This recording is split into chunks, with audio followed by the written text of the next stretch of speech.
Insurance corner में मैं लेकर आता हूं आपके लिए इंश्योरेंस से जुड़ी हुई कुछ इंपॉर्टेंट जानकारियां। पिछले एपिसोड में आपने समझा कि हेल्थ इंश्योरेंस क्यों है जरूरी और क्या है इसकी फाइनेंशियल प्लानिंग में इंपॉर्टेंस। और आज के इस एपिसोड में मैं बताऊंगा कि एक हेल्थ इंश्योरेंस पॉलिसी लेते समय या एक पॉलिसी लेने से पहले किन किन जरूरी बातों का ध्यान रखना चाहिए और किन बातों के आधार पर एक प्लान आपको सिलेक्ट करना चाहिए। यदि आप हेल्थ इंश्योरेंस लेना चाह रहे हैं तो सबसे पहले यह तय करें कि क्या आपको एक इंडिविजुअल प्लान लेना चाहिए या फिर एक family floater health insurance plan आपके लिए अधिक सुटेबल रहेगा। एक इंडिविजुअल प्लान में एक इंडिविजुअल पर्सन कवर होता है, जबकि एक फैमिली फ्लोटर प्लान में एक फैमिली के एक से अधिक मेंबर्स को कवर किया जा सकता है, जैसे कि हस्बैंड वाइफ, 25 साल से कम उम्र के बच्चे और साथ ही पेरेंट या पेरेंट्स को या फिर इन लॉज को भी उस पॉलिसी में कवर किया जा सकता है। इसका फायदा यह है कि जब आप एक फैमिली फ्लोटर प्लान लेते हैं तो जो भी सम इंश्योर्ड, जो भी कवरेज अमाउंट आप तय करते हैं, उस कवर में वो सभी फैमिली मेंबर्स जिनको आपने उस पॉलिसी में कवर किया है वो क्लेम ले सकते हैं। इंडिविजुअल प्लान में यदि मान लीजिए कि घर में 4 फैमिली मेंबर हैं और सभी ने 2.5 लाख ईच यानी कि 2.5 लाख का प्लान लिया है, अब मिलाकर तो फैमिली का ये 10 लाख हो गया, लेकिन मान लीजिए कि एक पॉलिसी ईयर में एक इंडिविजुअल पर्सन को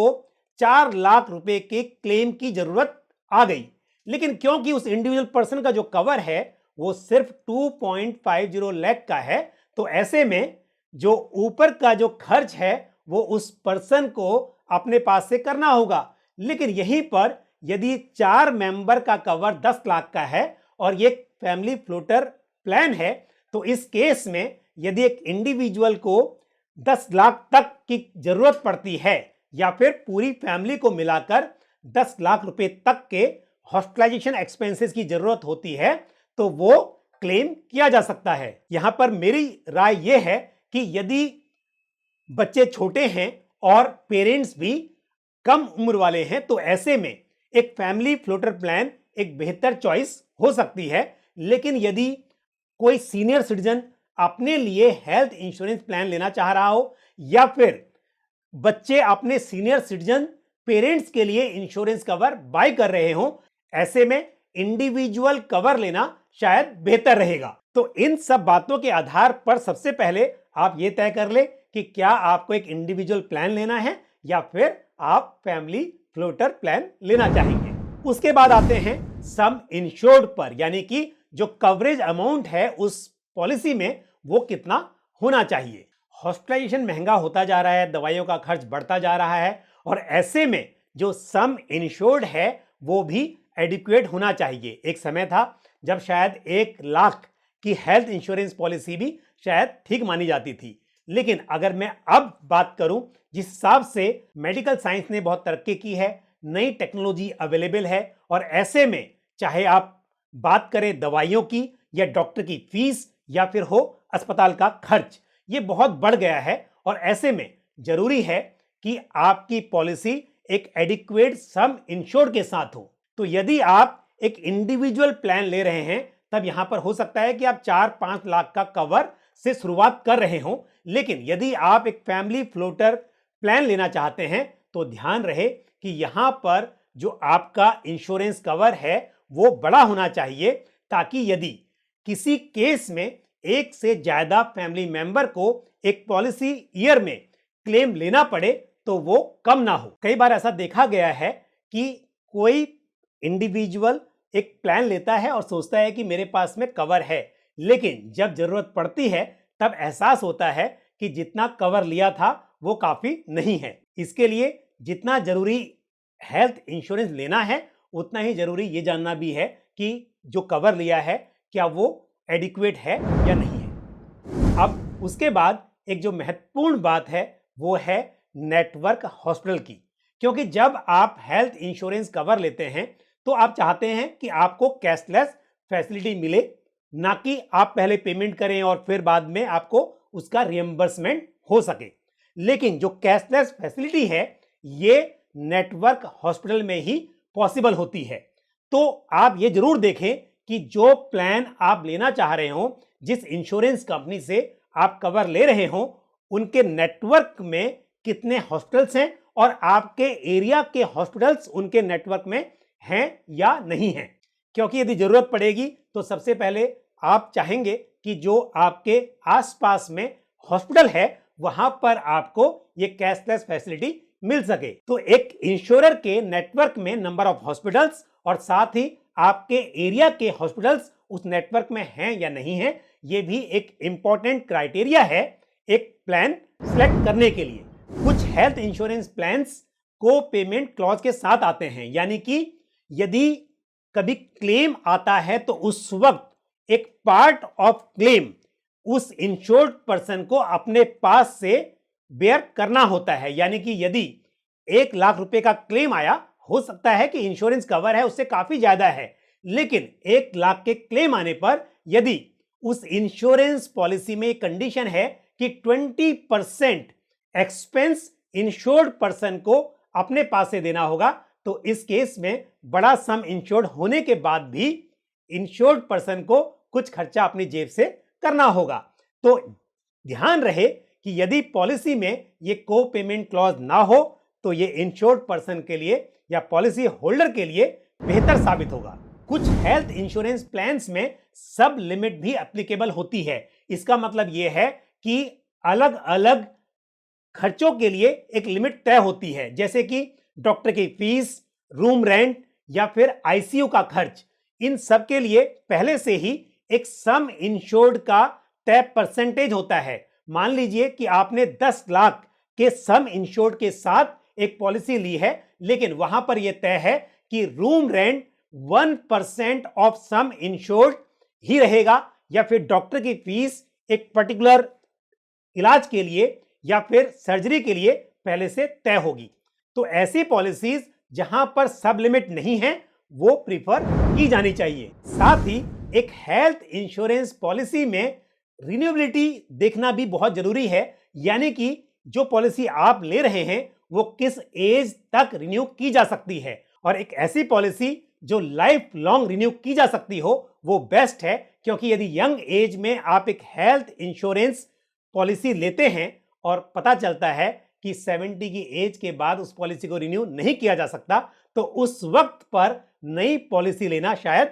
मुश्किल होगा। तो साथ ही इस बात का भी ख्याल रखिए कि जो प्लान आप चूज कर रहे हैं उसमें इंश्योरेंस कवर किस एज तक रिन्यू किया जा सकता है। साथ ही एक हेल्थ इंश्योरेंस पॉलिसी लेते समय यह भी ध्यान रहे कि उसमें क्या क्या चीजें कवर होती हैं, यानी कि मॉडर्न ट्रीटमेंट जैसे कि रोबोटिक सर्जरी, ये क्या वो प्लान में कवर होती है या नहीं होती है। उसके अलावा डे केयर ट्रीटमेंट, क्योंकि अब मेडिकल साइंस में तरक्की होने की वजह से बहुत सारे उपचार, बहुत सारे ट्रीटमेंट एक ही दिन में पॉसिबल हो गए हैं, जहां पर पेशेंट को एडमिट नहीं करना पड़ता है और सेम डे पेशेंट को छुट्टी दे दी जाती है। तो ऐसे केस में क्या वो ट्रीटमेंट जिनके लिए पहले हॉस्पिटलाइजेशन की जरूरत होती थी पर अब नहीं है, वो पॉलिसी में कवर होंगे या नहीं होंगे। और उसके अलावा कुछ ट्रीटमेंट जैसे कि आयुर्वेदिक, यूनानी, जो कि आयुष के अंडर कवर होते हैं, तो इस तरह के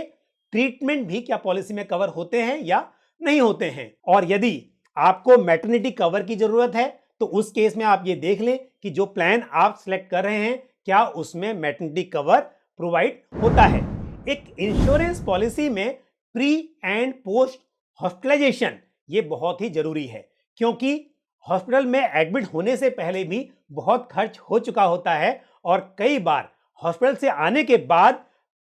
कुछ समय के लिए ट्रीटमेंट कंटिन्यू रहता है और कई बार तो नर्सिंग की जरूरत भी होती है। तो ऐसे में आप जिस प्लान का सिलेक्शन कर रहे हैं उसमें कितने दिन का प्री हॉस्पिटलाइजेशन है और कितने समय के लिए पोस्ट हॉस्पिटलाइजेशन कवर होता है, इसको भी आप ध्यान में रखें। लगभग सभी हेल्थ इंश्योरेंस पॉलिसीज में कुछ प्री एग्जिस्टिंग डिजीज के लिए वेटिंग पीरियड होता है, तो आप प्लान सिलेक्ट करने से पहले ये जरूर देख लें कि आप जो प्लान ले रहे हैं उसमें ये वेटिंग पीरियड कितना है। क्लेम फ्री ईयर के लिए हेल्थ इंश्योरेंस पॉलिसी में बोनस भी मिलता है, तो आप ये भी जरूर देखें कि जो प्लान आप ले रहे हैं वहां पर बोनस कितना है। आजकल कुछ पॉलिसीज में ये बोनस सम इंश्योर्ड का 50% होता है एक क्लेम फ्री ईयर में। यानी कि यदि आपने एक 10 लाख का प्लान लिया है तो एक क्लेम फ्री ईयर के एंड में आपका जो कवर है वो 15 लाख हो जाएगा, और सब्सिक्वेंट ईयर में भी अगर कोई क्लेम रेज नहीं होता है तो ये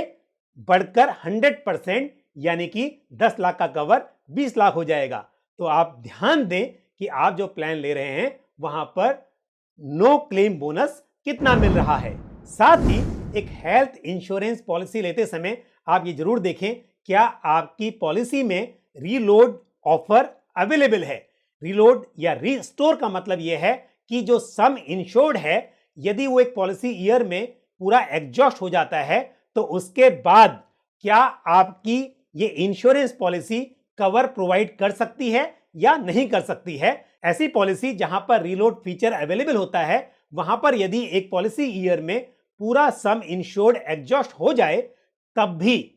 उस एलिमेंट को छोड़कर जिसके लिए ट्रीटमेंट लिया गया है, क्लेम लिया गया है, दूसरी किसी बीमारी के लिए या एक्सीडेंट के लिए फिर से कवर अवेलेबल हो जाता है। तो एक हेल्थ इंश्योरेंस प्लान में रीलोड फीचर बहुत ही यूजफुल साबित हो सकता है। एक हेल्थ इंश्योरेंस प्लान में फीचर्स तो बहुत हो सकते हैं, लेकिन यहां पर एक फीचर और बताना मैं जरूरी समझता हूं, वो है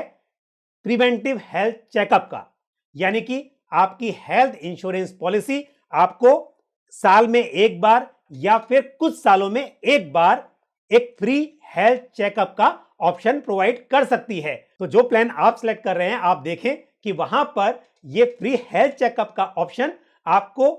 हर साल मिलता है या कुछ साल में एक बार मिल रहा है। तो ये थी कुछ महत्वपूर्ण बातें जिनके आधार पर आप अपने लिए एक अच्छी हेल्थ इंश्योरेंस पॉलिसी सिलेक्ट कर सकते हैं। तो इंश्योरेंस कॉर्नर के इस एपिसोड में इतना ही। अगले एपिसोड में आपसे फिर मुलाकात होगी और हम बात करेंगे हेल्थ इंश्योरेंस से जुड़े हुए किसी और इंपॉर्टेंट टॉपिक पर। तो जुड़े रहिए हमारे साथ और देखते रहिए इंश्योरेंस अवेयरनेस की series insurance corner powered by Aditya Birla health insurance. इस वीडियो को अधिक से अधिक शेयर करें और हेल्थ इंश्योरेंस के प्रति जागरूकता बढ़ाने में हमारी मदद करें। धन्यवाद।